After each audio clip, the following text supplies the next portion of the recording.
हे राधा कृष्ण, आप मेरी रक्षा कीजिए।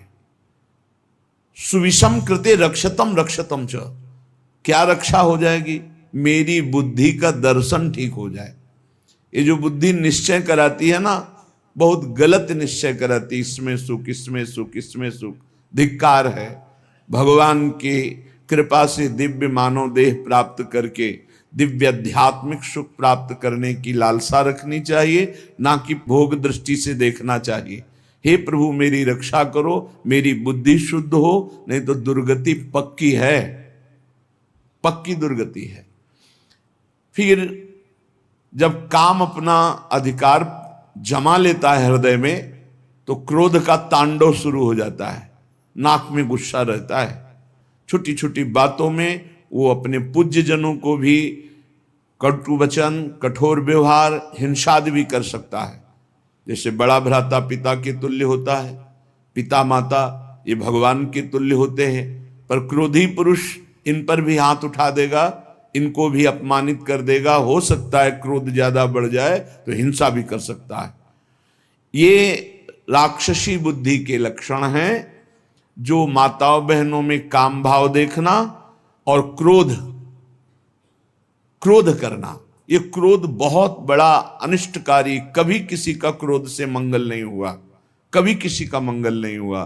क्रोध को क्षमा के द्वारा नष्ट करना चाहिए। नाम जप से ऐसा धैर्य धारण करना चाहिए, जो आपके प्रति अपमान की क्रिया, प्रतिकूल क्रिया, तिरस्कार क्रिया, अहित क्रिया करे, उसको भी क्षमा कर दो। क्षमी अद्वेष्टा सर्वभूतानां मैत्रा करुण एवच निर्ममो निरहंकारां सम दुखा सुखः क्षमी। क्षमी क्षमावान, क्षमावान बलवान होता है, क्रोधी बलवान नहीं होता, वो कमजोर होता है। क्षमावान बलवान होता है। क्षमा के द्वारा क्रोध का नाश करो।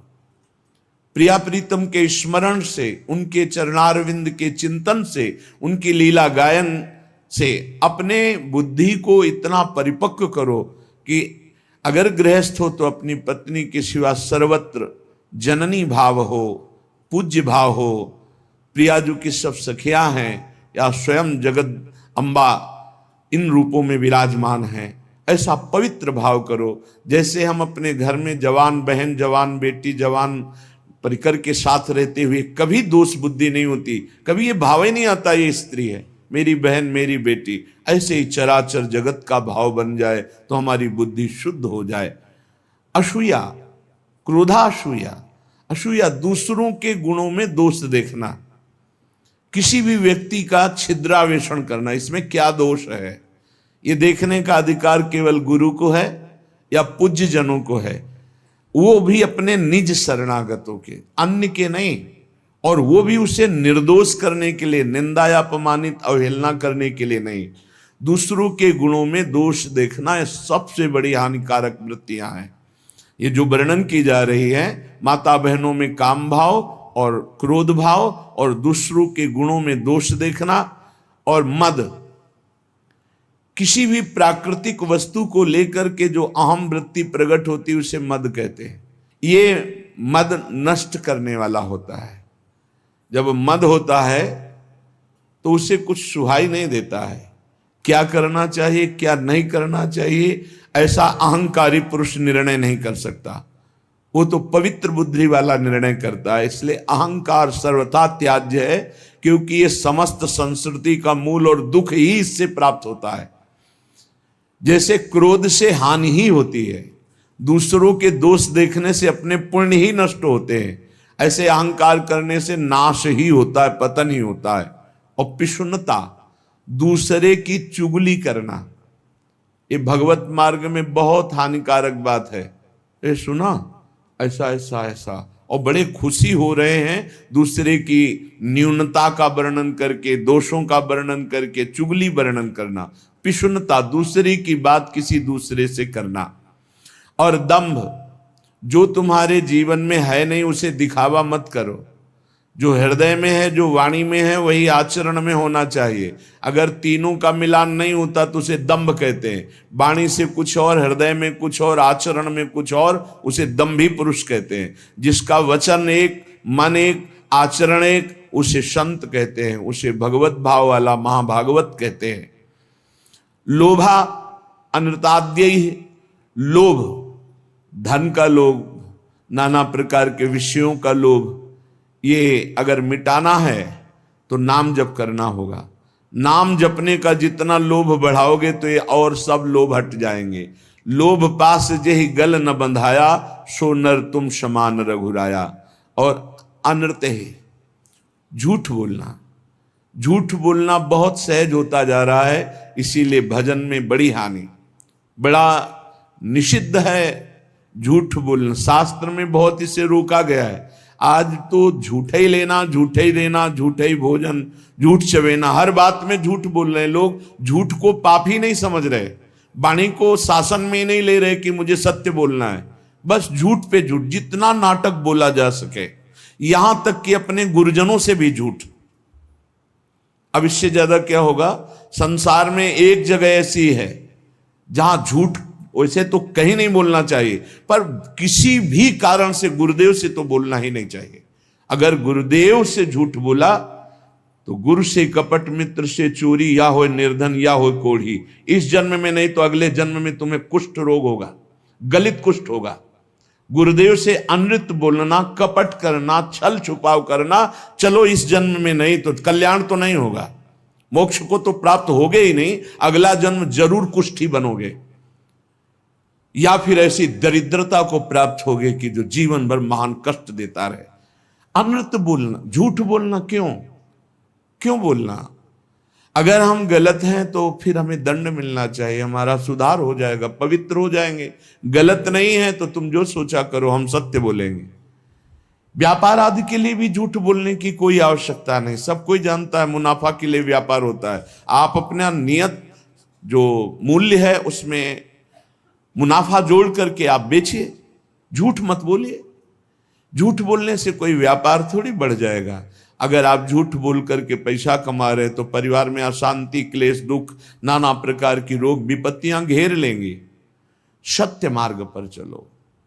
श्रीपाद कह रहे हैं, यदि इस जन्म में तुझे मंगल गति प्राप्त करनी है तो अपनी बुद्धि की राक्षसी प्रवृत्ति को रोको। माता बहनों के प्रति काम भाव मत करो, किसी से क्रोध से वर्ताव मत करो, दूसरों के गुणों में दोष दर्शन मत करो, अहंकार मत करो, किसी की चुगली मत करो, जो तुम्हारे जीवन में नहीं वो नाटक मत करो, दंभ मत करो, दिखावा मत करो, लोभ मत करो, झूठ मत बोलो। क्या होगा इससे? इससे आपके अंदर भगवत भाव जागृत होगा। ये नरक पहुंचाने वाले हैं जितने लक्षण हैं, अभी समझ में नहीं आ रहा है, आ जाएगा समझ में। जिस समय दंड विधान लागू होता है तब लगता है कि कभी कोई जिंदगी में पाप ना करे। जब शरीर पीड़ा से युक्त, मन खिन्न, नाना प्रकार की विपत्तियां घेर लेती हैं, बड़ी अव्यवस्थाएं, तब उस जीव को लगता है मृत्यु हो जाए तो अच्छा। तो क्या होगा? मृत्यु हो जाने पर तुम कोई सुविधा में पहुंच जाओगे क्या? भारी दुख। मृत्यु के बाद कोई सुख? अरे सुख तो इस मनुष्य शरीर में है। इस मनुष्य शरीर से परमात्मानंद प्राप्त कर सकते हो, अखंडानंद प्राप्त कर सकते हो, भगवत प्रेमानंद प्राप्त कर सकते हो। भूल गए विषयानंद में, और जब विपत्ति आई तब मृत्यु को मनाने लगे। एक एक चेष्टा का बड़ा बड़ा कष्ट है। तो जिसने कभी दूसरों को, भूखों को भोजन पवाया है, प्यासे को जल पिलाया है, किसी की भारी दुख में सम्मिलित होकर दुख निवृत्ति की है और भगवान नाम जप, तो ऐसी स्थिति को वो सह पाता है।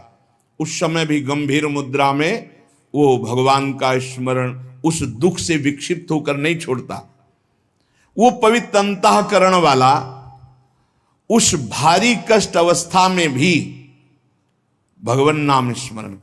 ध्यान देना, अगर दूसरे को कष्ट दिया है, कभी किसी का हित नहीं किया, कभी प्यासे को पानी नहीं पिलाया, कभी भूखे को अन्न नहीं पवाया, तो अंतिम समय तुम्हारा बाधित हो जाएगा। जो सत मार्ग है वो बाधित हो जाएगा। ये सिद्ध महापुरुष बोल रहे हैं।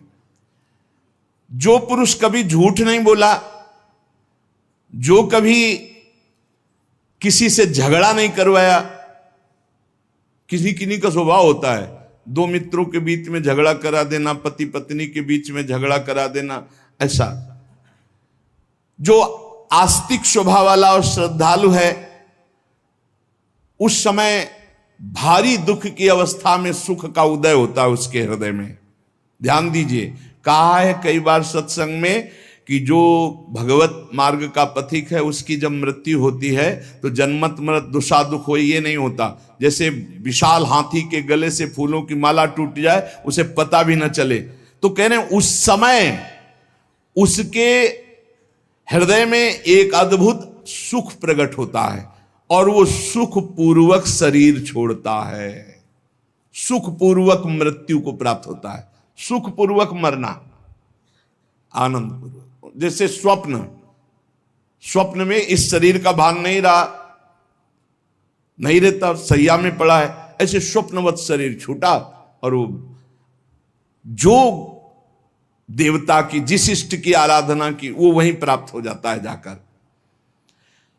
पर यह साधारण नहीं है सुखपूर्वक मृत्यु होना। जो सदैव अपने गुरु की आराधना में संलग्न रहा है, कभी किसी वैष्णव की निंदा नहीं की है, सात्विक भोजन पाया है। हम आपको सच्ची कहते हैं, जो शास्त्रों में मना किया गया है उसके अनुभव के चक्कर में मत पड़ना। ऋषियों ने अनुभव करके बताया, मत खाना।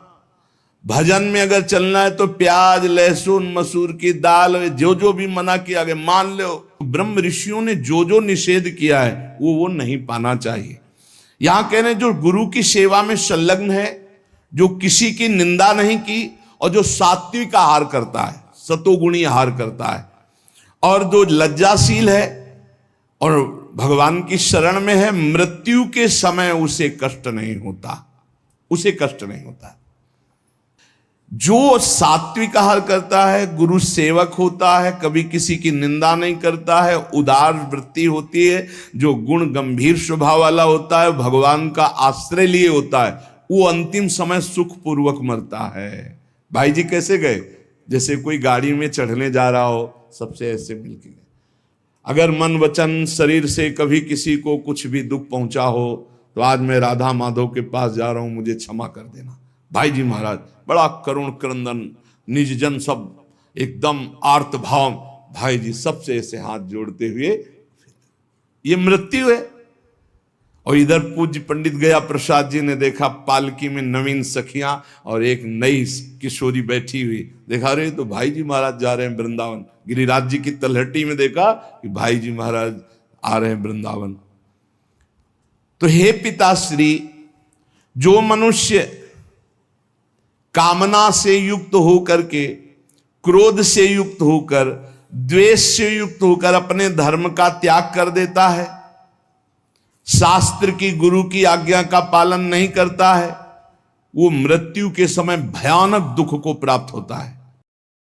राधे राधे मित्रों, अगर आपको महाराज जी की बातें से कुछ सीखने को मिली है तो इस चैनल को लाइक, सब्सक्राइब, शेयर करके कमेंट में राधे राधे लिख दें। मिलते हैं अगले वीडियो में।